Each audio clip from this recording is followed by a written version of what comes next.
हरे कृष्णा। ओम नमः शिवाय। प्रिय भक्तों, आप सभी का दिन शुभ और मंगलमय हो। प्रिय भक्तों, जब संसार हाथ छोड़ देता है तब सावरा हाथ थाम लेता है। हम अक्सर पूछते हैं कि क्या भगवान सच में सुनते हैं। आज की यह कथा उस प्रश्न का जीवंत उत्तर है। एक ऐसी माँ की ममता और एक ऐसे पुत्र का पश्चाताप जिसने इतिहास की दिशा बदल दी। एक योद्धा जिसे उसके पिता ने ठुकरा दिया, पर जिसे जगन्नाथ ने अपना लिया। चलिए प्रिय भक्तों, आज के अध्याय में प्रवेश करने से पहले चलते हैं उड़ीसा की उस पावन धरा पर, जहां भक्त साल वेग की पुकार आज भी गूंजती है। एक समय उड़ीसा की पावन भूमि पर संकट के बादल मंडरा रहे थे। गजपति वंश के राजाओं का प्रताप सूर्य ढल रहा था और उनकी सैन्य शक्ति क्षीण हो चुकी थी। कटक के क्षेत्र में लाल वेग नामक एक अत्यंत शक्तिशाली और क्रूर मुगल सरदार ने इस दुर्बलता का लाभ उठाया। उसने गुप्त रूप से एक विशाल सेना एकत्रित की और अचानक राज्य पर आक्रमण कर दिया। युद्ध भीषण था, किंतु भाग्य ने राजा का साथ नहीं दिया। उड़ीसा की सत्ता लाल वेग के हाथों में आ गई। लाल वेग केवल एक विजेता नहीं, बल्कि एक आतताई था। उसके शासन में धर्म का अपमान और प्रजा का उत्पीड़न सामान्य बात हो गई थी। उसके भय से लोग गांव के गांव खाली कर जंगलों में शरण ले रहे थे। इसी अराजकता के बीच एक दिन लाल वेग की दृष्टि दाद मुकुंदपुर ग्राम की एक रूपवती ब्राह्मण कन्या पर पड़ी। वह कन्या विधवा थी, जिसका संसार में कोई सहारा न था। पति पूर्व में ही स्वर्ग सिधार चुके थे और वृद्ध सास ससुर भी परलोक गमन कर चुके थे। वह विवश नारी केवल अपने धर्म और मर्यादा के बल पर जीवन व्यतीत कर रही थी। एक दिन जब वह नदी के तट पर स्नान करने गई, लाल बेग युद्ध की थकान मिटाकर अपनी सेना के साथ वहां से गुजर रहा था। उस बेसहारा नारी की सुंदरता ने उसके मन में पाप भर दिया। उसने बलपूर्वक उस ब्राह्मण कन्या का अपहरण कर लिया। समाज मौन था, कानून लाल बेग की जेब में था। उस अबला नारी ने बहुत संघर्ष किया, चीखी चिल्लाई, किंतु क्रूरता के आगे सुचिता हार मान गई। लाल बेग ने उसे बंदी बनाकर अपने महल में रखा। अनेक यातनाएं दी गई, प्रलोभन दिए गए और अंततः उस नारी को काल के क्रूर थप्पड़ों के आगे झुकना पड़ा। उसी व्यवस्था की कोख में एक बालक का जन्म हुआ, जिसका नाम रखा गया सालवेग। सालवेग का पालन पोषण एक योद्धा के रूप में हुआ। उसके रक्त में ब्राह्मण माँ की सौम्यता और पिता का युद्ध कौशल समाहित था। युवा होते ही वह अस्त्र शस्त्र के संचालक में अद्वितीय हो गया। उसे अपनी भुजाओं के बल और पिता के वैभव पर अगाध गर्व था। वह स्वयं को अजेय समझने लगा था। एक बार लाल बेग के साथ वह किसी विद्रोह को कुचलने के लिए रणभूमि में उतरा। सालवेग ने उस दिन साक्षात यमराज की तरह युद्ध किया। उसके पराक्रम को देखकर शत्रु सेना के पांव उखड़ गए और स्वयं लाल वेग के सेनापति दांतों तले उंगली चबाने लगे। परंतु नियति ने उसके लिए कुछ और ही सोच रखा था। भगवान को अहंकार प्रिय नहीं है, वे गर्वहारी हैं। जब विजय निकट थी, तभी एक शत्रु सैनिक ने पीछे से छल पूर्वक सालवेग के सिर पर अपनी तलवार से प्रहार किया। वार अत्यंत गहरा था। सालवेग रक्त से लथपथ होकर घोड़े से गिर पड़ा। मूर्छित अवस्था में उसे शिविर लाया गया। सेना ने, हकीमों और वैद्यों ने एड़ी चोटी का जोर लगा दिया। मरहम पट्टी की गई, किंतु घाव इतना गहरा था कि वह ठीक होने का नाम ही नहीं ले रहा था। अंततः निराश होकर उसे कटक स्थित उसके घर भेज दिया गया। प्रारंभ में लाल वेग ने अपने सूरवीर पुत्र की खूब देखभाल की। उसे विश्वास था कि उसका शेर जैसा बेटा फिर से दहाड़ेगा, किंतु दिन सप्ताह और महीनों में बदल गया। सालवेग का घाव भरने के बजाय और अधिक विकराल हो गया। उसमें से दुर्गंध आने लगी, कीड़े पड़ने लगे। जैसे जैसे सालवेग की उपयोगिता समाप्त हुई, लाल वेग का व्यवहार भी बदल गया। संसार का यही कड़वा सच है, जब तक वृक्ष फल देता है तब तक लोग उसकी छांव में बैठते हैं, और जैसे ही वह सूखता है लोग कुल्हाड़ी लेकर खड़े हो जाते हैं। लाल वेग ने अपने ही पुत्र की उपेक्षा शुरू कर दी। जिस कक्ष में कभी सेवकों की भीड़ रहती थी, वहां अब सन्नाटा छा गया। नौकर चाकर भी नाक सिकोड़ कर भागने लगे। केवल एक ही व्यक्ति था जो उस दुर्गंध भरे कमरे में रात दिन की शुद्ध खोकर सालवेग की सेवा कर रहा था। उसकी अभागी माँ, वह ब्राह्मणी, अपनी आंखों के आंसू पीकर अपने पुत्र के सड़ते हुए घाव को धोती, उसे अपने हाथों से खिलाती और उसकी पीड़ा को अपनी प्रार्थनाओं में समेट लेती। एक रात लालवेग का कष्ट असहनीय हो गया। मृत्यु उसे सामने खड़ी दिखाई देने लगी। उसने रोते हुए अपनी माता के हाथ पकड़े और कहा, माँ, मुझे क्षमा कर दे। मैंने अपने जीवन में केवल हिंसा और अहंकार को चुना। अब मेरा कोई सहारा नहीं है। पिता भी मुझे त्याग चुके हैं। मैं अब मरना चाहता हूँ। माता का हृदय द्रवित हो गया। उसने अपनी आंखों के कोर पोंछे और बड़े गंभीर स्वर में कहा, पुत्र, तेरे पिता ने मेरा रूप देकर मुझे छीना था और आज जब मेरा रूप ढल गया, उन्होंने मुझे भी त्याग दिया। मेरा तो केवल तू ही था। पर याद रख बेटा, तू केवल एक मुगल सरदार का पुत्र नहीं है, तू एक ब्राह्मण कन्या की संतान है। तेरे भीतर वह दिव्य रक्त है जो ईश्वर को पुकार सकता है। सालवेग आश्चर्य से माँ का मुख देखने लगा। माँ ने आज पहली बार उसे बताया था कि वह कौन है। उसने कहा, बेटा, संसार के वैद्य और हकीम तुझे छोड़ चुके हैं, पर एक वैद्य ऐसा है जिसके पास हर एक भय रोग की औषधि है। वे है आनंद कंद नंद नंदन श्री कृष्ण। वे सब देवों के राजा हैं, करुणा के सागर हैं। सालवेग की आंखों में आशा की किरण चमकी। उसने पूछा, माँ, वे भगवान कैसे हैं? वे कहाँ मिलेंगे? क्या वे मुझ जैसे पापी को स्वीकार करेंगे? उस ब्राह्मणी ने कहा, जिसने वर्षों से कृष्ण का नाम अपने हृदय में दबा रखा था, आज वह बांध तोड़ दिया। उसने मयूर मुकुटधारी, पीतांबरधारी, त्रिभंग ललित श्री कृष्ण के दिव्य स्वरूप का वर्णन किया। उसने कहा, बेटा, भक्ति का केवल एक ही आधार है, अटल विश्वास। तू यह मत सोचना कि वे मिलेंगे या नहीं, बस यह मान ले कि वे तेरे ही हैं। आज से केवल कृष्ण कृष्ण जप।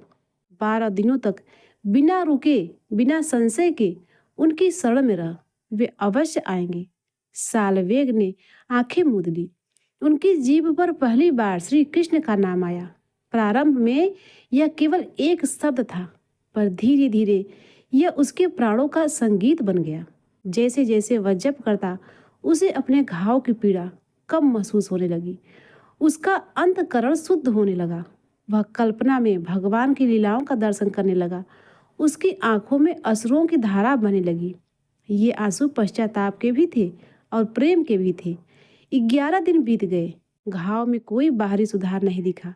सालवेग व्याकुल हो उठा।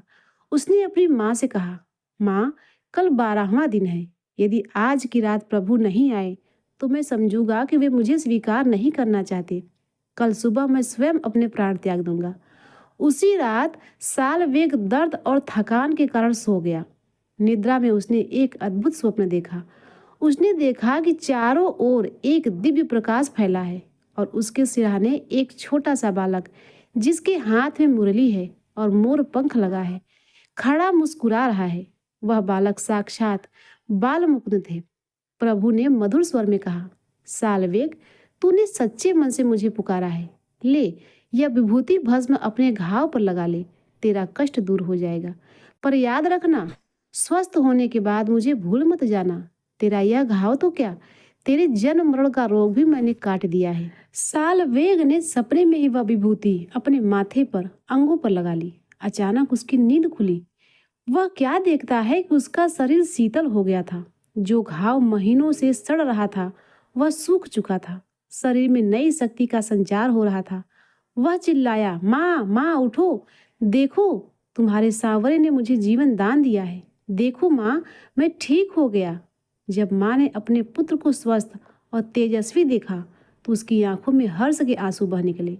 सालवेग अब वह पुराना योद्धा नहीं रहा। उसका अहंकार गल चुका था। उसने अपनी माता के चरण छुए और कहा, माँ, अब यह जीवन मेरा नहीं है, यह तो उस गिरधारी का प्रसाद है। मुझे आज्ञा दो, मैं सन्यासी बनकर देश देशांतर में प्रभु की महिमा का गान करूंगा। भक्तिमती माता ने प्रसन्न होकर उसे विदा कर दिया। सालवेग सीधे पुरी के जगन्नाथ मंदिर की ओर चल पड़ा। यद्यपि वे जन्म से मुसलमान कहलाते थे और उन्हें मंदिर में प्रवेश की अनुमति नहीं मिली, पर उन्होंने मंदिर के बाहर बैठकर ही ऐसे भजन रचे कि स्वयं जगन्नाथ को उनके लिए रुकना पड़ा।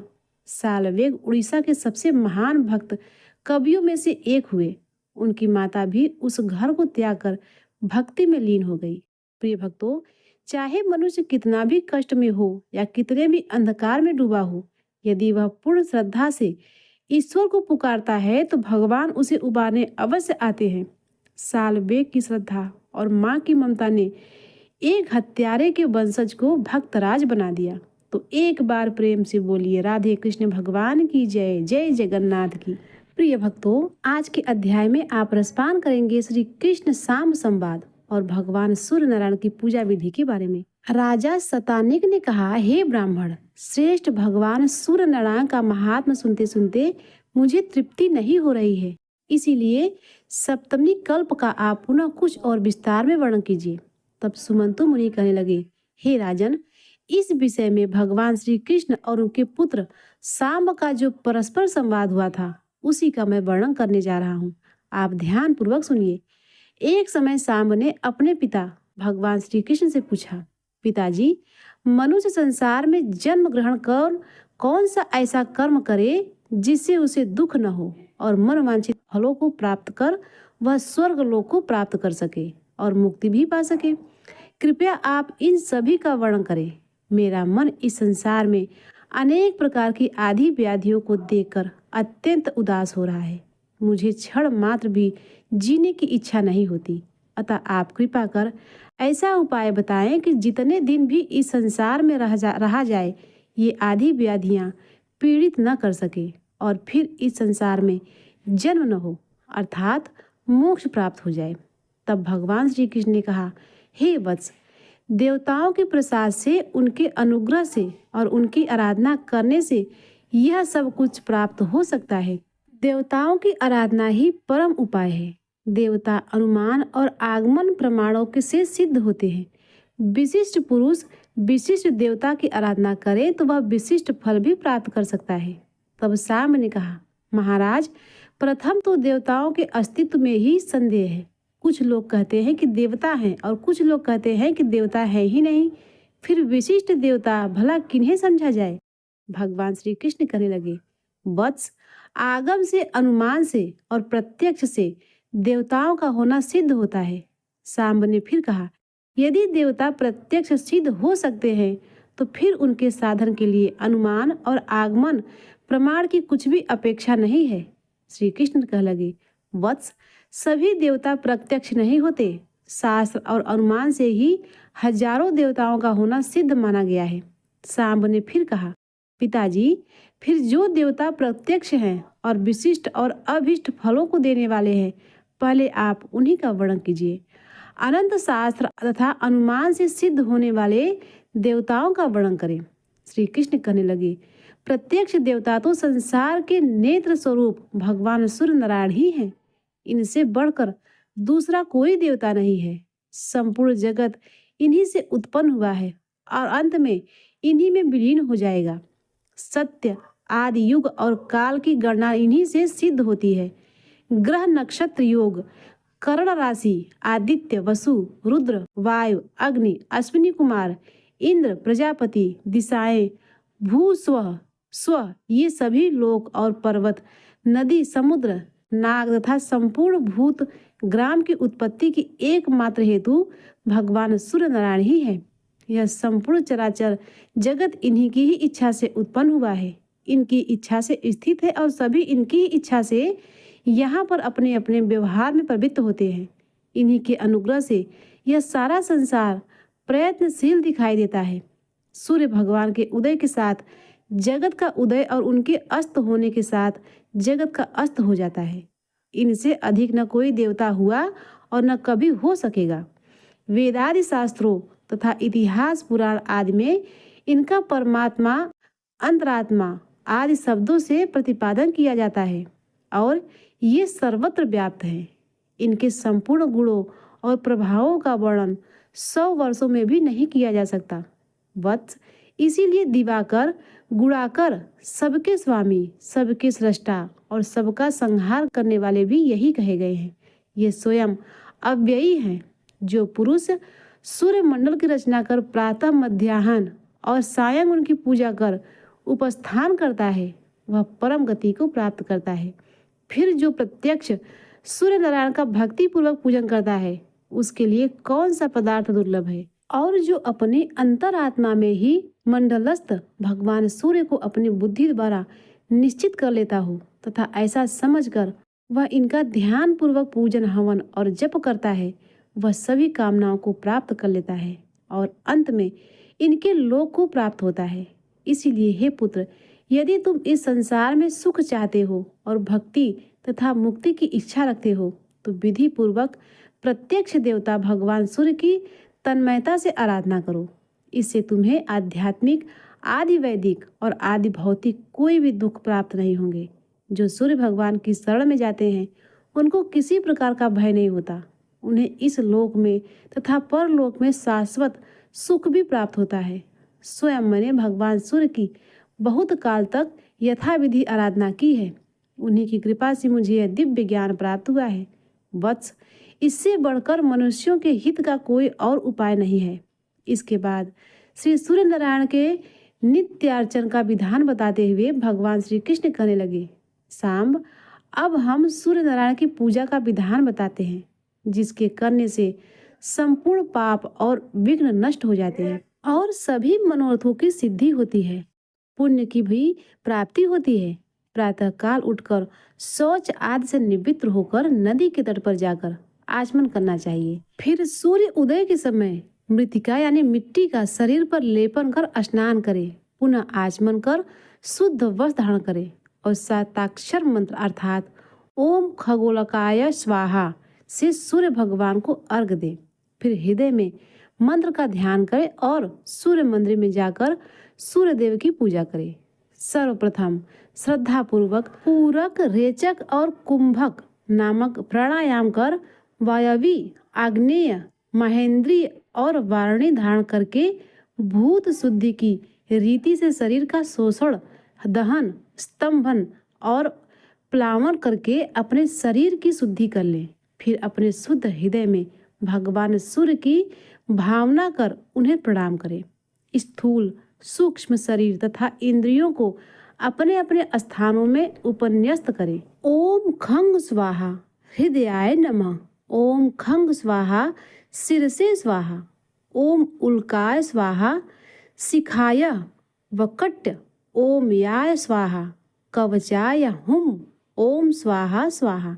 इन मंत्रों से अग्न्यास कर पूजन सामग्री का मूल मंत्र से अभिमंत्रित जल द्वारा प्रोक्षण करें। फिर सुगंध, पुष्प आदि उपचारों से सूर्य भगवान का पूजा करें। सूर्य नारायण की पूजा दिन के समय सूर्य मूर्ति में और रात्रि के समय अग्नि में करनी चाहिए। प्रभात काल में पूर्वाभिमुखी, सायंकाल में पश्चिमामुखी और रात्रि में उत्तराभिमुखी होकर पूजन करने का विधान है। ओम खगोलकाय स्वाहा इस हस्ताक्षर मूल मंत्र से सूर्य मंडल के बीच अष्टदल कमल का ध्यान कर उसके मध्य में सहस्त्र किरणों से दैप्यमान भगवान सूर्य नारायण की मूर्ति का ध्यान करें। फिर रक्त, चंदन, करवीर आदि रक्त पुष्पों, धूप, दीप, अनेक प्रकार के नैवेद्य, वस्त्र, आभूषण आदि उपचारों से पूजा करें। अथवा रक्त चंदन से ताम्रपात में खड्ग दल कमल बनाकर उसके मध्य में सभी उपचारों से भगवान सूर्य नारायण का पूजन करें। छहों दलों में खड्ग पूजन कर उत्तरादि दिशाओं में सोम आदि 8 ग्रहों का अर्चन करें और फिर अष्ट दिग्पालों तथा उनके आयुधों का भी सभी दिशाओं में पूजन करें। नाम के आदि में प्रणव ओम लगाकर नाम को चतुर्थी विभक्ति युक्त करके अंत में नमः कहें, जैसे ओम सोमाय नमः इत्यादि। इस प्रकार नाम मंत्रों से सबका पूजन करें। फिर वह मुद्रा, रवि मुद्रा, पद्म मुद्रा, महाश्वेता मुद्रा और अस्त मुद्रा दिखाएं। ये 5 मुद्राएं पूजा, जप, ध्यान, अर्घ आदि के समय दिखानी चाहिए। इस प्रकार 1 वर्ष तक भक्ति पूर्वक तन्मयता से साथ भगवान सूर्य नारायण का पूजन करने से अभीष्ट मनोरथों की प्राप्ति होती है और बाद में मुक्ति भी मिल जाती है। इस विधि से पूजन करने पर रोगी रोग से मुक्त हो जाता है, धनहीन धन प्राप्त कर लेता है, राज्य भ्रष्ट को राज्य मिल जाता है, पुत्रहीन को पुत्र प्राप्त होता है और सूर्य नारायण का पूजन करने वाला पुरुष प्रज्ञा, मेधा तथा सभी समृद्धियों से संपन्न होता हुआ चिरंजीवी हो जाता है। इस विधि से पूजन करने पर कन्याओं को उत्तम वर्ग की, कुरूपा स्त्री को उत्तम सौभाग्य की तथा विद्यार्थी को सद्विद्या की प्राप्ति होती है। ऐसा सूर्य भगवान ने स्वयं अपने मुख से कहा है। इस प्रकार सूर्य भगवान का पूजन करने से धन धान्य, संतान, पशु आदि के नित्य अभिवृष्टि होती है। मनुष्य निष्काम हो जाता है और अंत में उसे सद्गति प्राप्त होती है। हरे कृष्णा। प्रिय भक्तों, आज के अध्याय में बस इतना ही। अब आइए सुनते हैं श्री कृष्ण चालीसा और आरती का पाठ। बंसी शोभित कर मधुर, नील जलद तन श्याम, अरुण अधर जन बिंबा फले, नयन कमल अभिराम। पूर्ण इंद्र अरविंद मुख, पीतांबर शुभ साज, जय मनमोहन मदन छवि, कृष्ण चंद्र महाराज। चौपाई। जय यदुनंदन, जय जगवंदन, जय वसुदेव देवकी नंदन, जय यशोदा सुत नंद दुलारे, जय प्रभु भक्तन के त्रिगतारे, जय नट नागर नागन थैया, कृष्ण कन्हैया धेनु चरैया, पुनि नख पर प्रभु गिरिवर धारो, आओ दीनन कष्ट निवारो। बंसी मधुर अधर धर तेरो, होवे पूर्ण मनोरथ मेरो, आओ हरि पुनि माखन चाखो, आज लाज भारत की राखो। गोल कपोल चिबुक अरुणारे, मृदु मुस्कान मोहिनी डारे, रंजित राजीव नयन विशाला, मोर मुकुट बैजंती माला। कुंडल श्रवण पीठ पर आछे, कटिकिं कड़िका छन काछे, नील जल सुंदर तनु सोहे, छबलक सुर नर मुनि मोहे। मस्तक तिलक अलक घुंघराले, आओ कृष्ण बांसुरी वाले, करि पै पान पूत नहीं तार्यो, अका बका कागा सुर मार्यो। मधुबन जलत अग्नि जब ज्वाला, भय शीतल लख तै नंद लाला। सुरपति जब व्रत चढ़ौरी साई, मूसल धार वारी बरसाई। लगत लगत व्रत चहन बहायो, गोवर्धन नख धारी बचायो। लख यशोदा मन भ्रम अधिकाई, मुख में 14 भुवन दिखाई। दुष्ट कंस अधि उत्तम मचायो, कोटि कमल जब फूल मंगायो। नाथिका लही तब तुबलीन है, चरण चिन्ह दय निर्भय कीन है। करि गोपिन संग रास बिलासा, सबकी पूरण कर अभिलाषा। केतकी महा असुर संहार्यो, कंसई केस पकड़ दई मारो। माता पिता की बंदी छुड़ाई, उग्रसेन कह राज दिलाई। महिषे मृतक छयो सुत लायो, मातुदेव की शोक मिटायो। भौमासुर मुर दैत्य संहारी, लाए खड्ड सहस कुमारी। दय भीम मतिर चीर सहारा, जरा सिंधु राक्षस कह मारा। असुर बकासुर आदि को मार्यो, भक्तन के तब कष्ट निवार्यो। दीन सुदामा के दुख टार्यो, तंदुल तीन मुख मुठ डार्यो। प्रेमक साग विदुर घर मांगे, दुर्योधन घर मेवा त्यागे। लखि प्रेम की महिमा भारी, ऐसे श्याम दीन हितकारी। भारत के पारत तहा के, लिए चक्र नहीं बलता के। निज गीता के ज्ञान सुनावे, भक्तन हृदय सुधा बरसावे। मीरा थी ऐसी मतवाली, विष पी गई बजा कर ताली। राना भेजा सांप पिटारी, सालिक राम बने बनवारी। निज माया तुम विदहि दिखायो, उड़ते संशय सकल मिटायो। तब सत निंदा करी तत्काला, जीवन मुक्त भयो शिशुपाला। जबै द्रौपदी टेर लगाई, दीनानाथ लाज अब जाई। तुरत ही बसन बने नंद लाला, बढ़े चीर भय अरिमुह काला। असनाथ के नाथ कन्हैया, डूबत भवर बचावत नैया। सुंदर दास आस उरधारी, दया दृष्टि की जय बनवारी। नाथ सकल मम कुमत निवारो, क्षमहु बेग अपराध हमारो। खोलो पट अब दर्शन दीजो, बोलो कृष्ण कन्हैया की जय। दोहा। यह चालीसा कृष्ण का पाठ करे उरधारि, अष्ट सिद्धि नवनिधि फल लहे पदारथ चारि। प्रिय भक्तों, अब आइए सुनते हैं कृष्ण भगवान की आरती का पाठ। आरती कुंज बिहारी की, श्री गिरिधर कृष्ण मुरारी की। आरती कुंज बिहारी की, श्री गिरिधर कृष्ण मुरारी की। गले में बैजंती माला, बजावे मुरली मधुर बाला। श्रवण में कुंडल छल काला, नंद के आनंद नंद लाला। गगन सम अंग कांति काली, राधिका चमक रही आली। भ्रमर सी अलक कस्तूरी तिलक, चंद्र सी छलक ललित छवि श्यामा प्यारी की। श्री गिरिधर कृष्ण मुरारी की आरती, कुंज बिहारी की। श्री गिरिधर कृष्ण मुरारी की। कनक में मोर मुकुट बिलसे, देवता दर्शन को तरसे।